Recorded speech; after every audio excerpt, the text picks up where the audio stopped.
माँ दुर्गा की एक रहस्यपूर्ण कथा।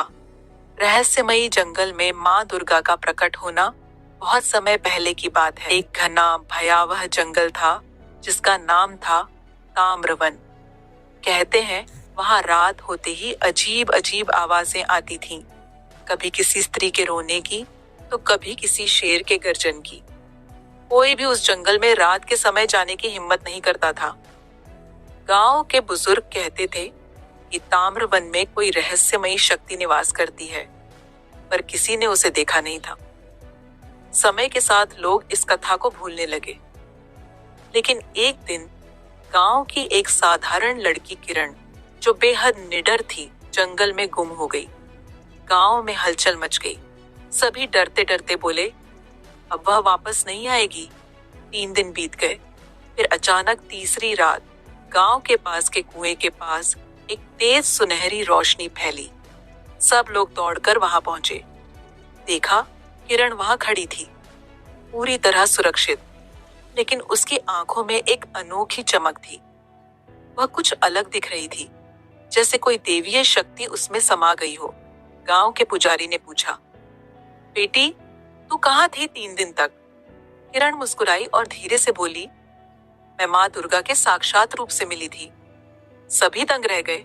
पुजारी ने आगे पूछा, क्या तुम हमें वह स्थान दिखा सकती हो? किरण ने सिर हिलाया और सबको ताम्रवन के भीतर एक पुराने उजड़े हुए मंदिर तक ले गई। वह मंदिर अब तक लताओं और जंगली पेड़ों में छिपा था। वहां एक टूटी फूटी प्रतिमा थी, पर जैसे ही किरण ने वहां दीपक जलाया, प्रतिमा चमकने लगी।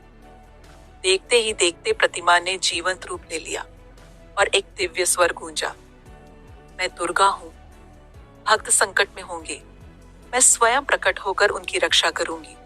यह स्थान अब से मेरा धाम होगा। तभी अचानक आकाश से चमकता हुआ एक सिंह प्रकट हुआ। उसकी पीठ पर सजीव माँ दुर्गा साक्षात प्रकट हुई। सभी गांव वाले भय और भक्ति से नतमस्तक हो गए। रहस्य यह था कि ताम्रवन कोई शापित स्थान नहीं था, बल्कि माँ दुर्गा का एक छुपा हुआ धाम था, जिसे केवल सच्चे दिल से बुलाने पर ही देखा जा सकता था। किरण का निष्कलंक और निडर हृदय ही माँ को वहां प्रकट करने का कारण बना।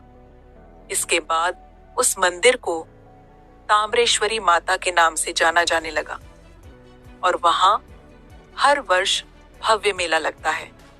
कहते हैं आज भी अगर कोई सच्चे हृदय से माँ दुर्गा को पुकारता है तो वह ताम्रवन में उसका मार्गदर्शन करती है। अगर आप चाहें तो मैं इस कहानी को और लंबा, रहस्यमय और सस्पेंस से भरपूर बना सकता हूँ, जैसे कि किरण को जंगल में क्या क्या चमत्कार देखने को मिले थे, माँ दुर्गा ने उसे क्या रहस्यमयी वरदान दिया था आदि। क्या आप चाहेंगे कि मैं इस कथा को और विस्तार से एक रोमांचक अध्याय के रूप में लिखूं? दोस्तों, फेसबुक में देख रहे हैं तो फॉलो कर ले और यूट्यूब में देख रहे हैं तो सब्सक्राइब कर ले। धन्यवाद। मिलते हैं एक नई वीडियो में।